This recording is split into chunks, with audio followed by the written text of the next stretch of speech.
नमस्कार दोस्तों। मैं प्रतीक सहगल फिर से एक बार आपका स्वागत करता हूं हमारे इस फाइनेंशियल जर्नी में। उम्मीद करता हूं आप सब बढ़िया होंगे। अभी जैसे कि कुंभ का महीना चल रहा है और ये फरवरी महीना हमारा बजट का भी महीना है, हमारे फाइनेंशियल इंडस्ट्री के लिए सबसे इम्पोर्टेंट महीना, जिसमें आने वाले साल की पूरी जर्नी डिसाइड होती है। और जैसे ही आप जानते होंगे कि बजट में इस बार बहुत एक अच्छा अनाउंसमेंट हुआ है कि 12 लाख तक की इनकम पर कोई टैक्स नहीं लगेगा। तो इसी के बारे में आज ये पूरा मैं वीडियो लेने वाला हूँ कि ये क्या है एग्जैक्टली, ये कैसे वर्क करेगा और इसका क्या फायदा है, क्या नुकसान है।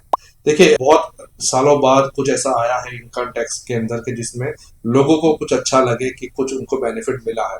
जनरली हम लोग एटीसी की जो 1.5 लाख की रिबेट थी, उसी के बढ़ने की राह देख रहे थे। काफी सालों से लोग उसी के बारे में सोच रहे थे। पर गवर्नमेंट का मानना है कि रिबेट से अच्छा है कि उन्होंने आपको टैक्स का स्लैब्स बढ़ा दिए जाए। जैसे कि उन्होंने न्यू टैक्स रिजीम लॉन्च करी थी, जिसके अंदर 7 लाख तक की इनकम के कोई टैक्स दिया नहीं जाता था। हाँ, उसमें ये चीज थी कि आप किसी भी तरह के एग्जम्पशंस नहीं ले सकते थे, एक आध को छोड़ के, और स्टैंडर्ड डिडक्शन ले सकते थे।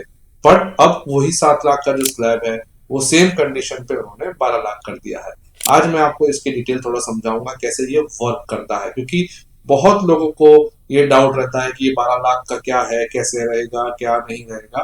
तो वही उम्मीद करता हूँ कि आज आपके सवालों का जवाब मैं इसमें ठीक से दे दूं। जनरली लोगों के लिए इन्वेस्टमेंट करें या इनकम अर्न करें, उनको सबसे ज्यादा दुख ये रहता है कि उन्हें टैक्स भरना पड़ेगा। अब कई हद तक ये चीज कम हो जाएगी, क्योंकि एवरेज डेटा के हिसाब से 1 लाख करोड़ की रेवेन्यू जो पिछली बार टैक्स से आई थी, इनकम टैक्स से, वो इसी लोगों में से आई थी जिनकी इनकम 12 लाख रुपए तक की थी। 87% लोग इसी इनकम लेवल तक आते हैं, जो कि 12 लाख है इनकम। अब ये देखना है कि अब 12 लाख रुपए में कैसे आपका टैक्स बचेगा, या कैसे आप 12 लाख के स्लैब में आते हैं। जनरली देखा जाता है कि जो सैलरी लोग हैं उनका सीधा हिसाब है, अगर उनकी इनकम 12 लाख तक है, 1 लाख रुपए महीना, तो वो 12 लाख में आते हैं। और उसके ऊपर अगर उनका इंटरेस्ट आ रहा है, उनकी एफडी का इंटरेस्ट आ रहा है, तो वो सब जुड़ना मत भूलिएगा। This is income from all sources. खाली आप ऐसा नहीं देख सकते कि आपकी 1 लाख की सैलरी है, 12 लाख हो गए, आप टैक्स एग्जम्प्ट में नहीं। आपकी इनकम फ्रॉम अदर सोर्सेज है, जैसे कि आपकी रेंटल इनकम है, आपकी कुछ और इंसेंटिव्स हैं, बोनसेस हैं, वो अगर सारी इनकम भी जुड़ती हैं तो वो भी विद इन 12 लैक्स होना चाहिए। आप, गवर्नमेंट ने क्लियरली बोला है कि income up to 12 lakhs under all heads, इसमें एक सिंपल सैलरी हेड नहीं माना जाता है। तो आपको देखना है कि आपकी total income from all sources 12 lakh तक रुक रही है कि नहीं रुक रही है। जिनकी 12 लाख तक रुक रही है, उन्हें कोई भी टेंशन नहीं है, वो पूरा पैसा उनका टैक्स फ्री में रहेगा। देखिए, ये डायरेक्टली टैक्स फ्री नहीं रहता। जब आप रिटर्न फाइल करेंगे तो टैक्स कैलकुलेट होगा, जैसे ही पेमेंट में जाएंगे वो उतना पैसा आपका रिबेट में होके आपका टैक्स फ्री में चला जाएगा।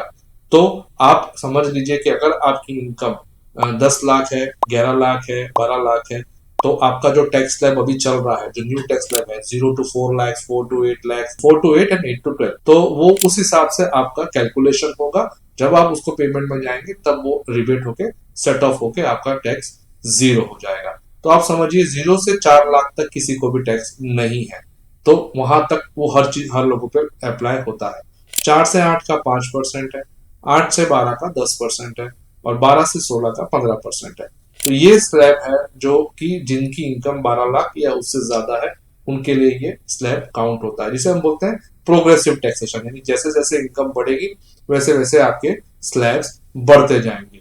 और 20 लाख के ऊपर तो सब कुछ 30% पे है, इसमें सेस इंक्लूडेड नहीं है। सेस इसके ऊपर अलग से 4% लगेगा आपको। तो अब समझ लेते हैं कि जिसकी इनकम 10 लाख है वो तो टैक्स फ्री हो गया, पर जिसकी इनकम 15 लाख है उस पर कितना टैक्स आएगा। तो ऐसा नहीं है कि 15 लाख की आपकी अगर इनकम है तो आपका जो कैलकुलेशन है वो 12 लाख के बाद शुरू होगा। ये एक गलत धारणा है काफी लोगों में है कि मेरी अगर 15 लाख इनकम है तो 12 लाख तक टैक्स फ्री है और मुझे ऊपर के ही 3 लाख पे टैक्स भरना है। ये गलत है। आपकी अगर 15 लाख इनकम है तो आपका जो टैक्स स्लैब है वो जीरो से ही स्टार्ट होगा। मतलब 0 से 4 तक आपको कोई टैक्स नहीं लगेगा। 4 लाख से 8 लाख तक की इनकम यानी नेट 4 लैक्स, उस पर आपको 5% टैक्स लगेगा, यानी आपको उसके अंदर 20,000 रुपीज टैक्स लगता है। 8 से 12 यानी कि और 4 लाख रुपए, उस पर आपका स्लैब है 10%। तो आपको वो 4 लाख पे 10% यानी कि 40,000 रुपए टैक्स लगेगा। तो पहला 20,000, उसके बाद 40,000। अब आपका नेक्स्ट स्लैब है 12 से 16 लाख तक, पर आपकी इनकम है 15 लाख, तो आपका कितना बचा? 3 लाख रुपए बचा। 3 लाख पे आपको 15% टैक्सेशन लगेगा, यानी कि 45,000, 45,000 रुपए आपको इस स्लैब के अंदर टैक्सेशन लगेगा। यानी 20, 40 और 45 कुल मिला के आपको 1,05,000 रुपए टैक्स लगेगा 15 लाख की इनकम पे। तो हो मानता हूं कि आपको क्लियर हो गया होगा। अब और कुछ सवाल है, जैसे कि 12,25,000 अगर मेरी इनकम है, सिर्फ 25,000 मेरी इनकम ज्यादा है, तो मेरा क्या होगा? देखिए, गवर्नमेंट ने एक अनाउंसमेंट किया है कि 12 लाख तक के लोगों को टैक्स नहीं लगेगा। अगर हम सीधा सीधा कैलकुलेशन करें 12,25,000 का, तो इसी तरह कैलकुलेशन होगा, जो 4 से 8 में 20, 8 से 12 में 40,000, और ऊपर के 25,000 पे 15% आपको, यानी कि 3,750 रुपए टैक्स आएगा। टोटल टैक्स हो जाएगा आपका 63,750। बट ये अन्याय हो जाएगा। क्यों अन्याय हो जाएगा? क्योंकि आपकी 12,25,000 इनकम है, 63,750 आपने टैक्स भर दिया, तो आपकी इनकम जो नेट टेक होम हो जाएगी वो 12 लाख से कम हो जाएगी। तो ये गलत हो जाएगा। तब गवर्नमेंट ने मार्जिनल टैक्स का कॉन्सेप्ट लेके आया है। क्या है ये टैक्स? इसके अनुसार आपका 12,75,000 रुपए तक अगर इनकम है, तो उस पर जो टैक्स आएगा वो वाइप्ड ऑफ हो जाएगा। Wiped off in the sense, आपको सिर्फ 12 लाख तक नेट टैक्स भरना है। मैं एक एग्जांपल से बताता हूँ। 12,70,000 आपकी इनकम हुई है, 12,70,000 पे ऊपर के 70,000 पे आपका 15% के हिसाब से टैक्स लगा, तो वो टैक्स हुआ 10,500। पुराना 60 तो था ही, 4 से 8 में 20, 8 से 12 में 40, तो 60 प्लस ये 70,000 पे जो आपको 15% लगा, यानी टोटल टैक्स पेएबल आपका कितना हो गया? 70,500। आपकी इनकम कितनी है? 12,70,000। तो आपको सिर्फ 70,000 टैक्स भरना है। वो ऊपर का 500 आपका रिबेट में चला जाएगा, यानी नेट टेक होम आपका 12 लाख ही रहेगा।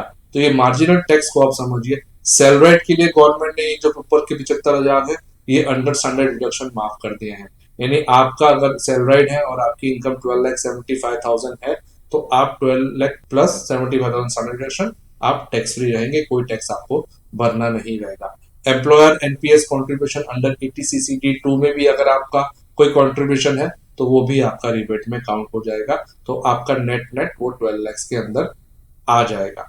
सो आप एक चीज समझिए कि जिसकी भी इनकम अप टू 12 लाख है, उन्हीं को ये टैक्स रिबेट का, यानी नो टैक्सेशन का फायदा है। जिनकी इनकम 12 लाख से ऊपर है, ग्रॉस इनकम की बात कर रहा हूं मैं, नेट इनकम की बात, नेट टैक्सेबल इनकम की बात नहीं कर रहा हूं, उन सबको नॉर्मल स्लैब्स लगेंगे, जो कि 0 to 4, 4 to 8, 8 to 12 and so on है। तो इस चीज की क्लैरिटी मैं मानता हूं कि इस वीडियो से आपको आ चुकी होगी। अगर फिर भी आपको कोई पॉइंट्स रह जाता है, तो आप हमको व्हाट्सएप कर सकते हैं, फोन कर सकते हैं, हम किसी भी माध्यम से कनेक्ट कर सकते हैं।